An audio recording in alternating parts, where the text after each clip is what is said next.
શું થયું તું અંદર? અંદર હે ને અગ્નિ લાગી હતી બસમાં. કે હવે જલ્દી જલ્દી ઉતરો કે આવ્યું ભીડાસી.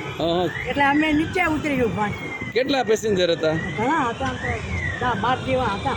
કોઈને કઈ વાગ્યું કર્યું? ના ના કોઈને વાત બચી ગયા. બચી ગયા. પછી ઓલો બાટલાથી ઓલું કર્યું ને આગ ખોલાવી. હા આજ ખોલાવી. સારું. આજ બસ હતી?